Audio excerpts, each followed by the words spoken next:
Now, hello students, we have done up to question number 3 in the last video. We are starting from question number 4. Name the quadrilateral whose diagonals पहला है bisect each other, ठीक है, जिसके diagonals bisect करते हैं. तो ये parallelogram की प्रॉपर्टी है. पैरेललोग्राम के डायगनल्स एक दूसरे को बाइसेक्ट करते हैं. तो जिसकी भी अपोजिट साइड्स पैरेलल होंगी उसके डायगनल्स एक दूसरे को बाइसेक्ट करेंगे, यानी हाफ हाफ करेंगे. ठीक है, तो पैरेलल जिसकी भी अपोजिट साइड्स पैरेलल है तो किस किस की हैं? Parallelogram, rectangle, square, rhombus. तो इन चारों के डायगनल्स बाइसेक्ट करेंगे. नेक्स्ट है आर परपेंडिकुलर. डायगनल्स जो हैं वो परपेंडिकुलर कब बाइसेक्ट करेंगे? ठीक है, वो करते हैं जब सारी साइड्स इक्वल होती हैं, तब बिल्कुल परपेंडिकुलर बाइसेक्टर करते हैं. जैसे एक तो रोम्बस में सारी साइड्स इक्वल होती हैं, तो जहाँ डायगनल बाइसेक्ट करेंगे वहाँ 90-90 के एंगल बनेंगे ऐसे. ठीक है, परपेंडिकुलर. और ऐसे ही स्क्वायर, जहाँ सारी साइड्स इक्वल होती हैं वहाँ डायगनल्स के बीच में बनेगा 90 डिग्री. ठीक है, राइट एंगल बनेगा. तो जिसकी सारी साइड्स इक्वल होंगी उसके डायगनल्स के अंदर 90 डिग्री बनेंगे चारों एंगल्स. तो रोम्बस एंड स्क्वायर, इनकी सारी साइड्स इक्वल होती हैं. डायगनल्स इक्वल कब होंगे? अगर आपका हर एक एंगल फिगर में 90 डिग्री का हो रहा हो तो डायगनल्स बराबर इक्वल बनेंगे. पाइथागोरस से होते हैं ये. तो किस में सारे एंगल राइट एंगल होते हैं? स्क्वायर और रेक्टेंगल में. तो स्क्वायर और रेक्टेंगल के सारे डायगनल्स क्या होंगे? दोनों डायगनल्स क्या होंगे? इक्वल. ठीक है, तो ये आंसर्स हैं. अगर डायगनल्स की बात करें, बाइसेक्ट किस में करते हैं? तो जो पैरेललोग्राम है, 4 figures, parallelogram, rectangle, square and rhombus. Perpendicular bisect किस में करते हैं? जिसमें साइड्स आपकी इक्वल होंगी. ठीक है, 90 डिग्री बनाएंगे. तो साइड्स इक्वल होती है स्क्वायर और रोम्बस में, तो इसमें डायगनल्स 90 डिग्री बनाएंगे. इक्वल कब होते हैं? जब फिगर के अंदर सारे एंगल राइट एंगल हो तो डायगनल्स इक्वल बनते हैं पाइथागोरस से. तो स्क्वायर और रेक्टेंगल. 5th क्वेश्चन है आपका, explain why a rectangle is a convex quadrilateral. Convex मैंने क्या बोला था आपको? वो क्वाड्रिलेटरल जिसके डायगनल अंदर लाई करते हैं. अब आप देखो, रेक्टेंगल है जो, उसके डायगनल्स फिगर के अंदर ही आएंगे. ठीक है, तो इसलिए ये कॉन्वेक्स है. Because both of its diagonal, क्योंकि इसके दोनों डायगनल्स कहाँ लाई करते हैं? इन इट्स इंटीरियर, इसके अंदर ही आते हैं. So it is a convex quadrilateral. Now only last question is left. Question number 6. इसमें आपको एक फिगर गिवन है, एक राइट ट्राइंगल गिवन है ABC.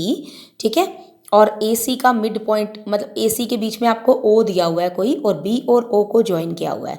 और ये आगे की आपकी डॉटेड लाइंस हैं. ये सिर्फ आपको हेल्प करने के लिए हमने कंप्लीट किया है इस रेक्टेंगल को.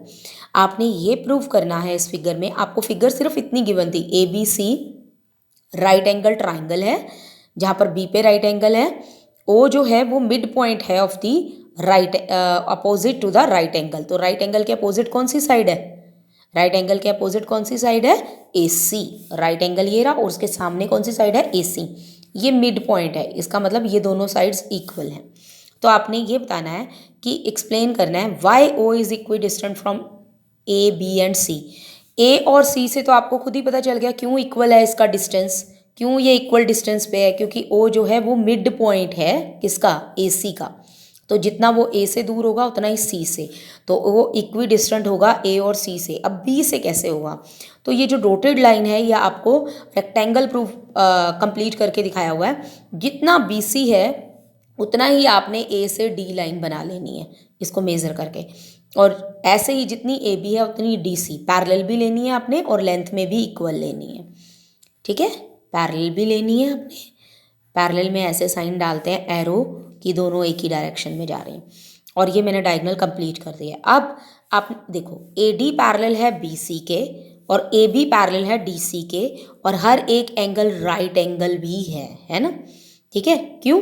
क्योंकि ये लाइंस क्या हैं? पैरेलल हैं. तो ये कौन से एंगल होंगे? को इंटीरियर. तो इनका सम 180 होता है. अब ये 90 है तो ये भी 90 होगा, तभी सम 180 आएगा. इसी तरह से ये को इंटीरियर, क्योंकि ये और ये लाइन भी क्या है? पैरेलल. तो ये 90 है तो ये भी क्या होगा? 90, ताकि इनका टोटल 180 बने. इसी तरह से ये 90 है तो ये भी 90 होगा ताकि को इंटीरियर का सम 180 बने. तो ईच एंगल राइट एंगल भी हो गया, पैरेलल भी हो गई अपोजिट साइड्स. तो इसका मतलब ये पैरेललोग्राम भी है, रेक्टेंगल भी लिख सकते हो. देयरफॉर यहाँ पैरेललोग्राम की जगह अगर आप रेक्टेंगल लिखोगे तो और बेटर है। अब इसके मैंने आपको कहा था जो ये चारों चीज़ें हैं, पैरेललोग्राम, रेक्टेंगल, जिसकी भी अपोजिट साइड्स पैरेलल होती हैं उसके डायगोनल्स क्या करते हैं, बाइसेक्ट करते हैं। अगर बाइसेक्ट करते हैं तो उसका मतलब क्या है, ओ ए इक्वल टू ओ सी होगा। बाइसेक्ट का मतलब है आधा आधा करते हैं। ये वाला डायगोनल इस डायगोनल को आधा आधा कर देगा, तो ये डायगोनल कहाँ आ रहा है, यहाँ आ रहा है ओ पे, तो ये ए सी को आधा आधा कर देगा, हाफ हाफ कर देगा। तो ये तो हमें वैसे भी इक्वल गिवन है, ओ ए इक्वल टू ओ सी, तो ये हाफ ऑफ ए सी हो जाएंगे, पूरे का ए सी का हाफ पार्ट ये हो जाएगा, हाफ ये। इसी तरह O B equal to O D, ये डायगनल, ये वाला डायगनल जो आ रहा है ये इसको आधा आधा कर देगा, तो O B is equal to O D, ये हाफ ऑफ बी डी हो जाएंगे, हाफ बी डी का ये और हाफ बी डी का ये। ठीक है। अब क्योंकि ये रेक्टेंगल है तो रेक्टेंगल में तो सारे डायगनल्स इक्वल होते हैं, है ना, तो दोनों डायगनल्स इक्वल होते हैं। डायगनल्स जो हैं वो रेक्टेंगल के क्या होते हैं, आर इक्वल, तो ए सी इक्वल टू बी डी, तो ये दोनों भी इक्वल होंगे, है ना, क्योंकि हाफ फिर तो ये अगर इक्वल है तो ये भी इक्वल होंगे, चारों इक्वल हो गए, O A equal to O B equal to O C equal to O D. इसका मतलब ओ का डिस्टेंस जो है वो ए बी सी डी से सबसे इक्वल है। हमें ए बी सी से करना था, डी पॉइंट तो था ही नहीं, वो तो हमने प्रोड्यूस करके बनाया था, तो ओ देयरफॉर, ठीक है, ये देयरफॉर का साइन है, O is equidistant from A B and C, O का distance A B and C तीनों से इक्वल है। ठीक है, this is how you will complete your exercise 3.4। Thank you for watching this video.